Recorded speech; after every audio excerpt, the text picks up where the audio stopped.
In this video, we will learn about constructor. Constructor ఎందుకు use చేస్తారంటే ఆబ్జెక్ట్స్ని create చేసేదానికి constructors అనేది యూజ్ చేస్తారు. మనకు కన్స్ట్రక్టర్ నేమ్ వచ్చేసి క్లాస్ నేమ్తో సేమ్ ఉండాలి అండ్ కన్స్ట్రక్టర్ వచ్చేసి ఏమీ రిటర్న్ చేయదు. ఇక్కడ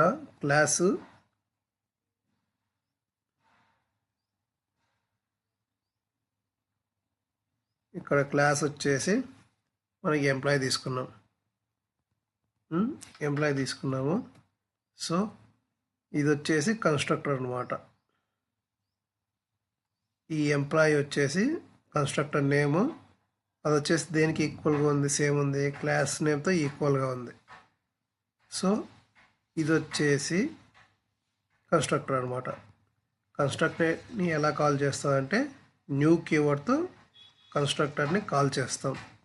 న్యూ ఎంప్లాయీ అంటే అప్పుడు రన్ టైంలో వచ్చేసి కాల్ చేస్తుంది. ఈ ఎంప్లాయీ కన్స్ట్రక్టర్ని రన్ టైంలో కాల్ చేస్తుంది.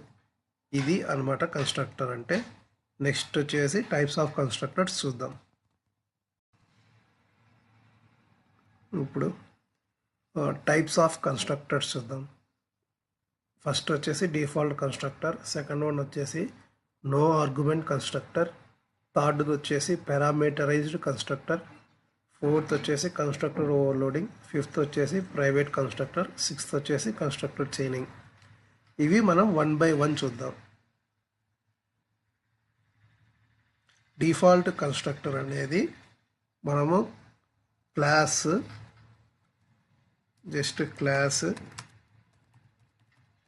ఎంప్లాయీ అని ఇచ్చేసి సేవ్ చేసి రన్ చేసాం అనుకోండి, డాట్ క్లాస్ ఫైల్లో ఒక డిఫాల్ట్ కన్స్ట్రక్టర్ అనేది క్రియేట్ చేస్తుంది. ఎవరు క్రియేట్ చేస్తారు అంటే ఆ రెస్పాన్సిబిలిటీ వచ్చేసి కంపైలర్ తీసుకుంటుంది.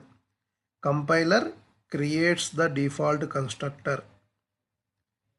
ఇప్పుడు మన డెవలపర్స్ అంటే ఎవరు, మనం ఏదైనా కన్స్ట్రక్టర్ని మన క్లాస్ ఫైల్లో రాసినాం అనుకో, అప్పుడు కంపైలర్ అనేది డిఫాల్ట్ కన్స్ట్రక్టర్ని యాడ్ చేయదు. ఇప్పుడు ఇది వచ్చేసి కోడింగ్ రూపంలో చూద్దాం. విజువల్ స్టూడియో కోడ్స్లో మనం నేను ఎంప్లాయీ డాట్ క్లాస్ ఫైల్ తీసుకున్నా. నెక్స్ట్ వచ్చేసి దీంట్లో జస్ట్ ఏం లేదు, ఎంటీ క్లాస్. సేవ్ చేసుకో. నెక్స్ట్ వచ్చేసి మెయిన్ డాట్ క్లాస్.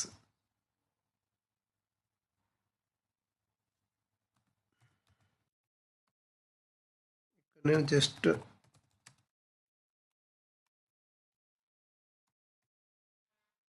చూడండి సేవ్ చేస్తున్నా. ఇక్కడ ఎంప్లాయీ క్లాస్లో ఏముంది, ఏం లేదు, జస్ట్ ఎంటీ ఉంది. కానీ మెయిన్ క్లాస్లో మనము ఎంప్లాయీ అనే ఆబ్జెక్ట్ క్రియేట్ చేసినాం. ఎలా చేసినామంటే ఇప్పుడు ఎగ్జిక్యూట్ చేసి చూద్దాం.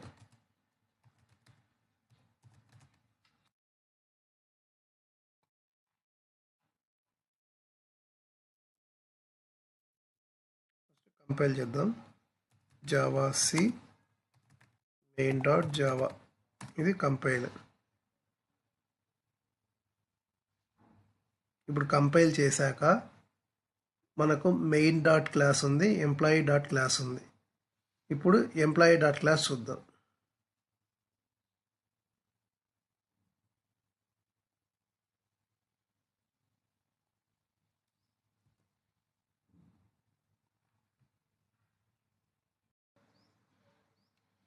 ఇక్కడ మనం ఎంప్లాయీ డాట్ జావా క్లాస్లో ఏం లేదు, జస్ట్ ఎంటీ తీసుకున్నాం. మెయిన్ దాంట్లో మన ఎంప్లాయీ ఆబ్జెక్ట్ అనేది క్రియేట్ చేసినాం. కానీ మనం క్లాస్కి ఆబ్జెక్ట్ ఎలా క్రియేట్ చేస్తాం, కన్స్ట్రక్టర్తోనే కదా. కానీ ఇక్కడ ఎంప్లాయీ క్లాస్లో ఏముంది, ఏం లేదు. కానీ మనం జావా కంపైల్ చేస్తే డాట్ క్లాస్ ఫైల్ వస్తుంది. ఈ డాట్ క్లాస్ ఫైల్ ఓపెన్ చేస్తే మనం చూడండి, ఇది డిఫాల్ట్ కన్స్ట్రక్టర్ అనమాట. కంపైలర్ క్రియేట్ చేసేదాన్ని డిఫాల్ట్ కన్స్ట్రక్టర్ అంటారు. నెక్స్ట్ వచ్చేసి నో ఆర్గ్యుమెంట్ కన్స్ట్రక్టర్.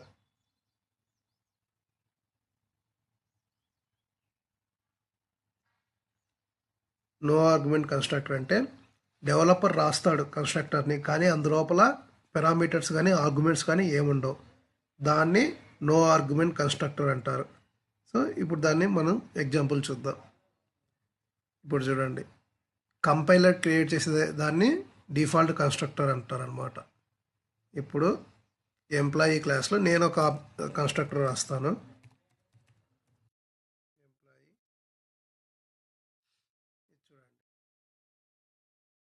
ఇది కంపైలర్ క్రియేట్ చేసిన దానికి మనం రాసిన దానికి ఏమైనా డిఫరెన్స్ ఉందా? ఏమి లేదు, రెండు ఒకటే. కానీ కంపైలర్ చేసేదాన్ని డిఫాల్ట్ కన్స్ట్రక్టర్ అంటారు, మనం క్రియేట్ చేసేదాన్ని నో ఆర్గ్యుమెంట్ కన్స్ట్రక్టర్ అంటారు. ఇప్పుడు చూడండి, మనం దీని లోపల ప్రింట్ కూడా చేసుకోవచ్చు. system.out.println ఇది వచ్చేసి నో ఆర్గ్యుమెంట్ కన్స్ట్రక్టర్. నెక్స్ట్ ఇది అవసరం లేదు, సేవ్ చేసి మళ్ళీ సేమ్ కంపైల్ చేయి. ఇప్పుడు కంపైల్ చేశాక employee.class ఫైల్ ఓపెన్ చేయి. రెండు ఒకటే, ఇది ఒకటే, ఇదే అక్కడ వచ్చింది. దీన్ని రన్ చేయి.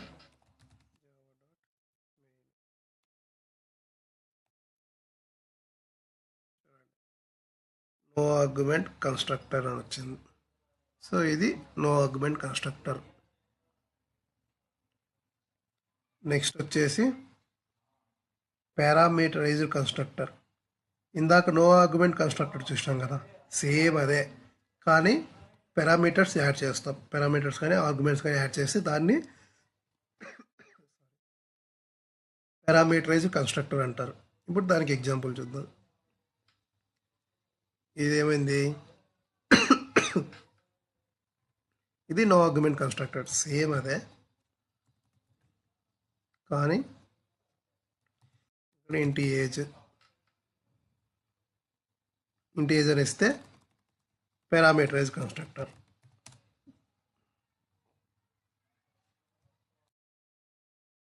ఇది పారామీటరైజ్డ్ కన్స్ట్రక్టర్ అనమాట. ఇప్పుడు క్లోజ్ చేసి ఇక్కడ పారామీటర్స్ యాడ్ చేద్దాం.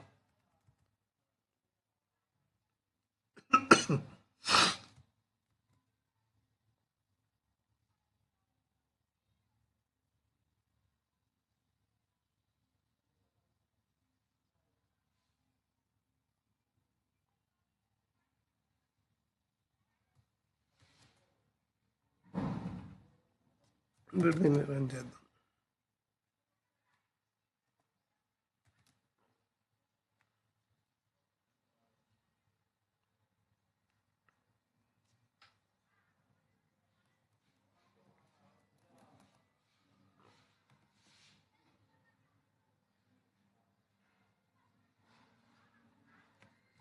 సరే, ఇది కొంచెం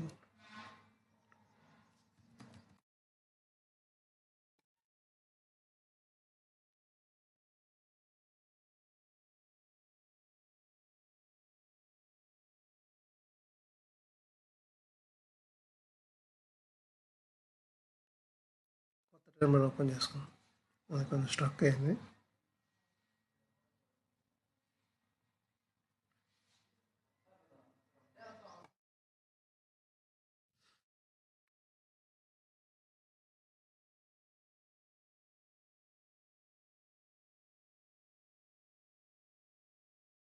ఇక్కడ కన్స్ట్రక్టర్ క్రియేట్ చేసేప్పుడు మనం పారామీటర్స్ని పాస్ చేసాం కాబట్టి దాన్ని పారామీటరైజ్ కన్స్ట్రక్టర్ అంటారు.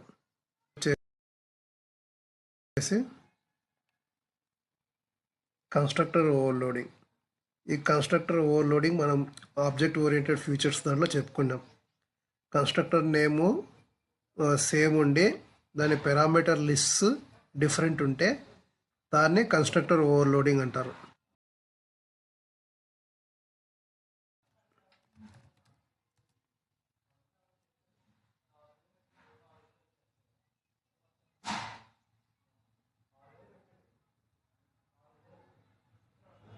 ఇది కొంచెం స్ట్రక్ అవుతుంది. ఇప్పుడు చూడండి, కన్స్ట్రక్టర్ ఓవర్లోడింగ్ అంటే ఏం లేదు. ఇప్పుడు చూడండి, ఇక్కడ ఇంటి ఏజ్ అని ఉంది, ఇక్కడ ఇంటి ఏజ్ ఉంది, రెండు పారామీటర్స్ సేమ్. సో దీన్ని కన్స్ట్రక్టర్ ఓవర్లోడింగ్ అనలేం. ఫర్ సపోజ్ ఇప్పుడు దీనికి మనం ఫ్లోట్ శాలరీ యాడ్ చేసాం అనుకో, ఇప్పుడు ఇది కన్స్ట్రక్టర్ ఓవర్లోడింగ్ అనమాట. సేమ్ నేమ్ ఎంప్లాయీ రెండింటికి సేమ్ నేమ్ ఉంది, కానీ పారామీటర్స్ డిఫరెంట్ ఉంది. ఫస్ట్ దాంట్లో ఇంటి ఏజ్ ఉంది, సెకండ్ దాంట్లో ఇంటి ఏజ్ ఫ్లోట్ ఉంది. ఫర్ సపోజ్ మనకు ఇక్కడ ఇంటి ఏజ్ ఉంది, పైన ఇంటి ఏజ్ ఉంది. మనం ఇక్కడ యాక్సెస్ మాడిఫైయర్స్ మారుస్తాము అనుకుంటే అది వర్కౌట్ అవ్వదు. ఇప్పుడు దీనికి ప్రైవేట్ పెట్టామనుకో, పైదానికి పబ్లిక్ ఉందనుకో, కానీ ఎర్రరే వస్తుంది. ఈ యాక్సెస్ మాడిఫైయర్స్తో అవసరం లేదు. దానికి ఏం కావాలా, పారామీటర్స్ డిఫరెంట్ ఉండాలి. ఇప్పుడు ఫ్లోట్ శాలరీ యాడ్ చేసాం అనుకో, ఇది ఇప్పుడు కన్స్ట్రక్టర్ ఓవర్లోడింగ్ అనమాట. యాక్సెస్ మాడిఫైయర్స్ కౌంట్ చేయదు, కౌంట్లోకి రాదు. జస్ట్ పారామీటర్స్ డిఫరెంట్ ఉంటే చాలు, అది కన్స్ట్రక్టర్ ఓవర్లోడింగ్ అయిపోతుంది. నెక్స్ట్ వచ్చేసి ప్రైవేట్ కన్స్ట్రక్టర్ అనేది ఏముండదు. ప్రైవేట్ అంటే కాల్ చేయలేం. For example just no argument కన్స్ట్రక్టరే చూసుకుందాం. మనం నో ఆర్గ్ కన్స్ట్రక్టరే చూసుకుందాం, దీన్ని ప్రైవేట్ చేద్దాం. ఇప్పుడు ఇది ప్రైవేట్ కన్స్ట్రక్టర్, ఇది ఎంప్లాయీ క్లాస్లో ఉంది. మనం వేరే క్లాస్ తీసుకుందాం. వేరేదంటే ఏంది, మెయిన్ క్లాస్ అనమాట. ఇప్పుడు చూడండి, ఇక్కడ ఎంప్లాయీ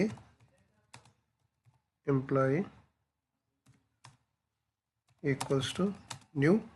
చూడండి, మనకి ఎంప్లాయీ అనేది రాలేదు. ఇందాక డిఫాల్ట్గా వచ్చింది, ఇక్కడ రాలేదు. మళ్ళీ చూద్దాం. ఈ ప్రైవేట్ కీవర్డ్ తీసేసినాం అనుకో, ఇప్పుడు చూడండి ఎంప్లాయీ అనేది వచ్చింది కదా. ఇప్పుడు ప్రైవేట్ కీవర్డ్ యాడ్ చేద్దాం. ప్రైవేట్ యాడ్ చేసినాం కన్స్ట్రక్టర్కి. ఇప్పుడు చూడండి వస్తుందా, చూడండి ఎంప్లాయీ అనేది రాలేదు. సో ఈ ఎంప్లాయీ అనేదాన్ని ఇదే క్లాస్లో కాల్ చేయొచ్చు, కానీ వేరే క్లాస్లో మనం కాల్ చేయలేం. సేమ్ క్లాస్లో ఎలా కాల్ చేయాలంటే, సేమ్ క్లాస్లో ఒక పబ్లిక్ మెథడ్ తీసుకో. పబ్లిక్ రిటర్న్ చేసి ఎంప్లాయీ కాబట్టి మనం ఎంప్లాయీ క్లాస్ తీసుకుందాం. నెక్స్ట్ గెట్ ఇన్స్టెన్స్, ఇది ఒక మెథడ్. గెట్ ఇన్స్టెన్స్ అనేది ఒక మెథడ్. రిటర్న్ వచ్చేసి మనం రిటర్న్ టైప్ ఏం పెట్టినాం, ఇక్కడ ఎంప్లాయీ పెట్టాం కాబట్టి మనం ఎంప్లాయీ ఆబ్జెక్ట్ని రిటర్న్ చేయాలి. సింపుల్. ఇక్కడ కీవర్డ్ స్టాటిక్ పెట్టండి. స్టాటిక్ ఎందుకంటే మన ఆబ్జెక్ట్ క్రియేట్ చేయలేం.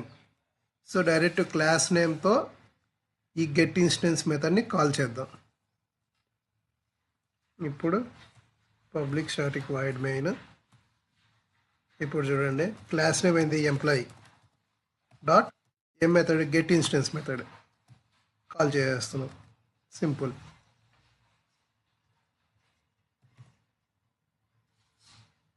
ఇప్పుడు చూడండి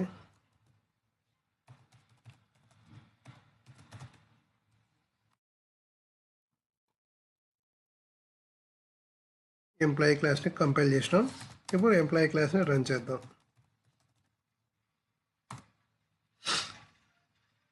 ఇప్పుడు చూడండి నో ఆర్గ్యుమెంట్ కన్స్ట్రక్టర్ అనేది వచ్చింది. సో కన్స్ట్రక్టర్ అనేది క్రియేట్ అయింది with in the same class. Out side ఒకవేళ ప్రైవేట్ కన్స్ట్రక్టర్ని వేరే క్లాస్లో కాల్ చేయాలంటే అది క్రియేట్ చేయలేం, అంతే. అది ప్రైవేట్ కన్స్ట్రక్టర్ అనమాట. నెక్స్ట్ వచ్చేసి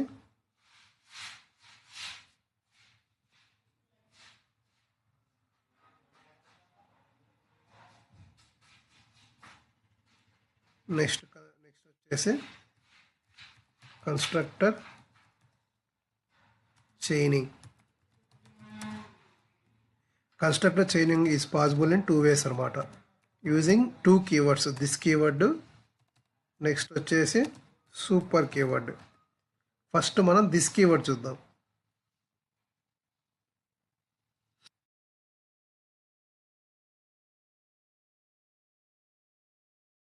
ఇది వచ్చేసి కన్స్ట్రక్టర్ లాస్ట్ వన్ వచ్చేసి కన్స్ట్రక్టెడ్ చైనింగ్. కన్స్ట్రక్టెడ్ చైనింగ్ వచ్చేసి 2 వేస్తో పాసిబుల్ అవుతుంది. అది యూజింగ్ దిస్ కీవర్డ్, ఇంకోటి సూపర్ కీవర్డ్. ఇప్పుడు మనం ఫస్ట్ దిస్ కీవర్డ్తో ట్రై చేద్దాం. ఎంప్లాయీ క్లాస్ మొత్తాన్ని ఎంటీ చేసుకుందాం మనం. ఇప్పుడు ఎంప్లాయీ system.out.println, ఇది ఏ కన్స్ట్రక్టరు?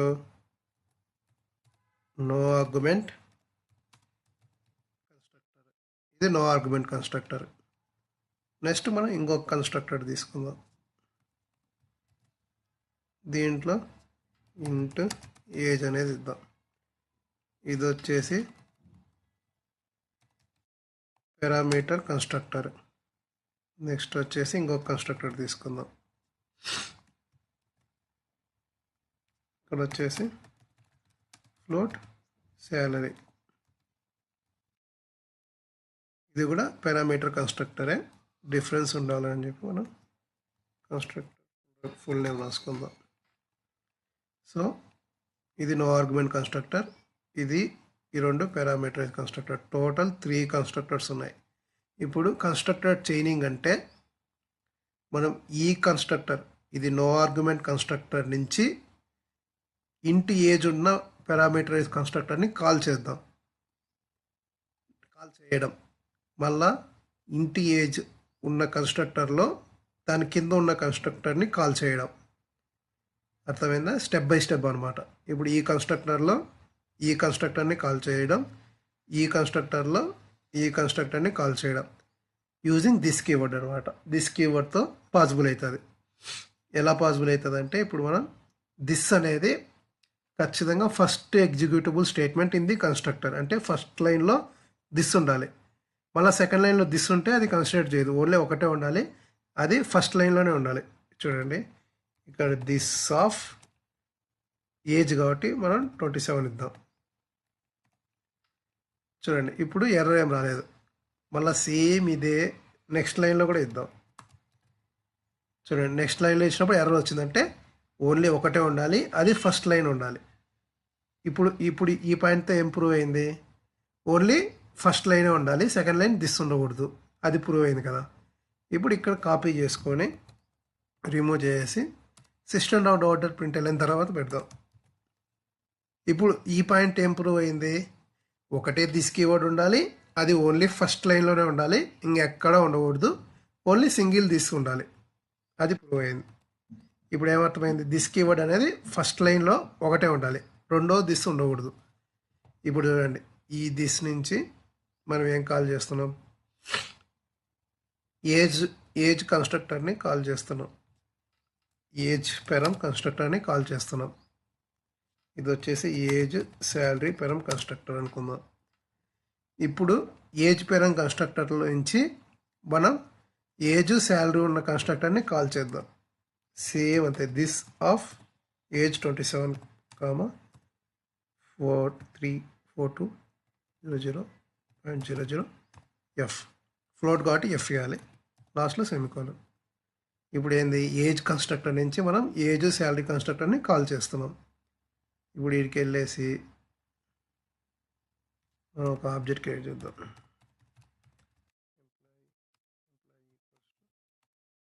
New employee. జస్ట్ మనం నో ఆర్గ్యుమెంట్ పారామీటర్ కన్స్ట్రక్టర్ని కాల్ చేస్తున్నాం. సేవ్, ఇది కూడా సేవ్ చేసుకో. ఇప్పుడు మెయిన్ క్లాస్ని రన్ చేద్దాం.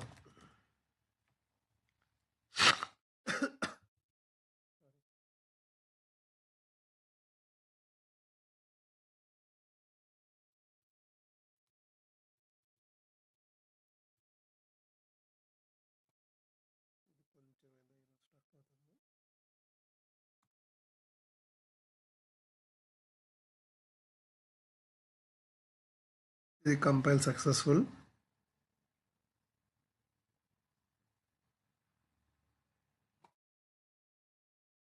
కంపైల్ సక్సెస్ అయింది. Next run.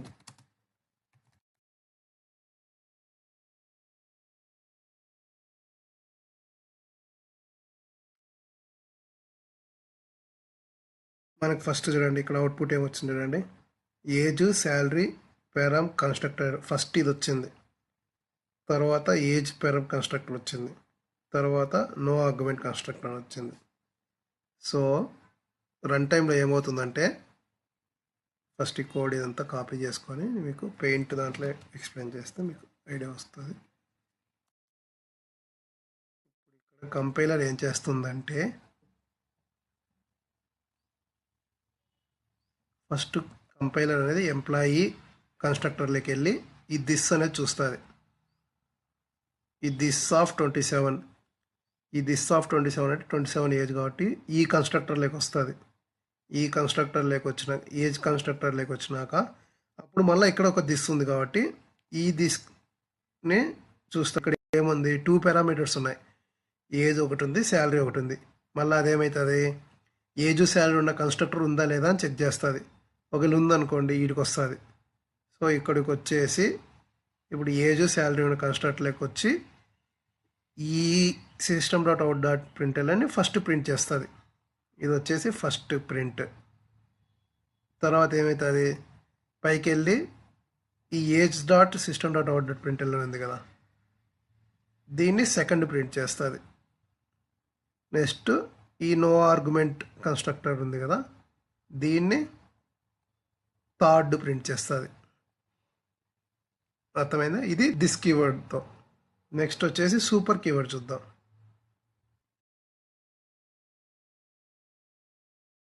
సూపర్ కీవర్డ్తో చూద్దాం.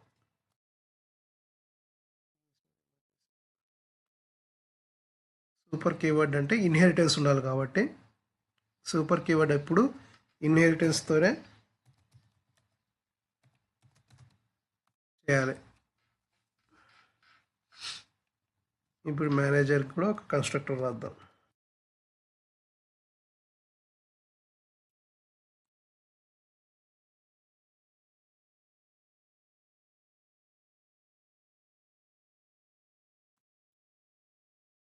వచ్చేసి మేనేజర్ నో ఆర్గ్ కన్స్ట్రక్టర్. ఇది వచ్చేసి ఎంప్లాయీ నో ఆర్గ్యుమెంట్ కన్స్ట్రక్టర్. ఇప్పుడు ఇంకో కన్స్ట్రక్టర్ తీసుకుందాం. ఎంప్లాయీ ఆఫ్ ఇంటి ఏజ్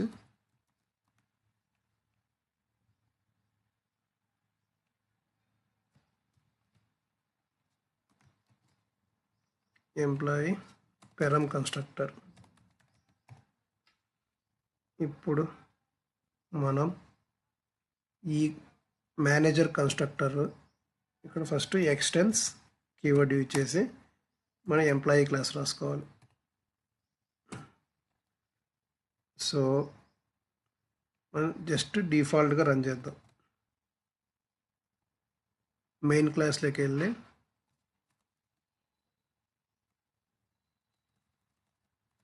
మేనేజర్కి ఫస్ట్ న్యూ మేనేజర్ ఇది క్రియేట్ చేసినాం. ఇప్పుడు మనం ఎక్కడ సూపర్ కీవర్డ్ అనేది యూజ్ చేయలేదు, అది గుర్తుపెట్టుకోండి.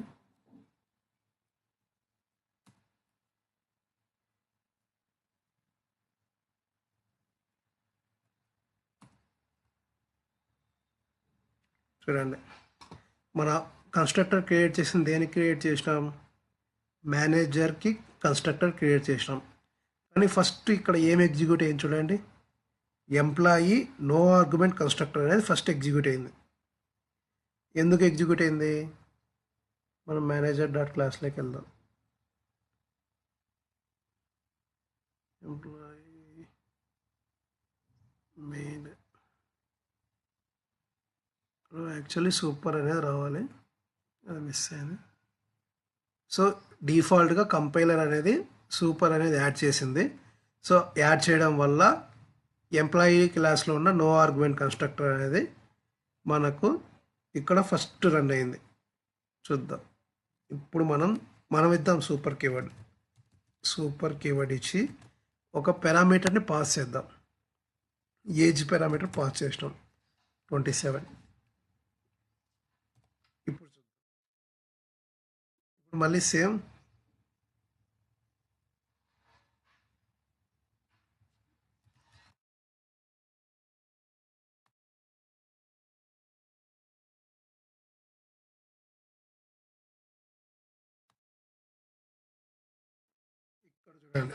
ఇప్పుడు ఏమొచ్చింది, ఇందాకేమో ఎంప్లాయీ నో ఆర్గ్యుమెంట్ కన్స్ట్రక్టర్ వచ్చింది, కానీ ఇప్పుడు ఏమొచ్చింది చూడండి, ఎంప్లాయీ పారామీటర్ కన్స్ట్రక్టర్ వచ్చింది. సో ఇక్కడ మేనేజర్ దాంట్లో సూపర్ ఆఫ్ ఏజ్ ఇచ్చాం కాబట్టి ఇక్కడ ఎంప్లాయీలోకి వెళ్ళి ఈ కన్స్ట్రక్టర్ ఫస్ట్ ఎగ్జిక్యూట్ అయింది, తర్వాత మేనేజర్ క్లాస్లోకి వచ్చి ఇది ఈ స్టేట్మెంట్ ఎగ్జిక్యూట్ అవుతుంది. ఇది constructed signing with super keyword. Thank you for watching.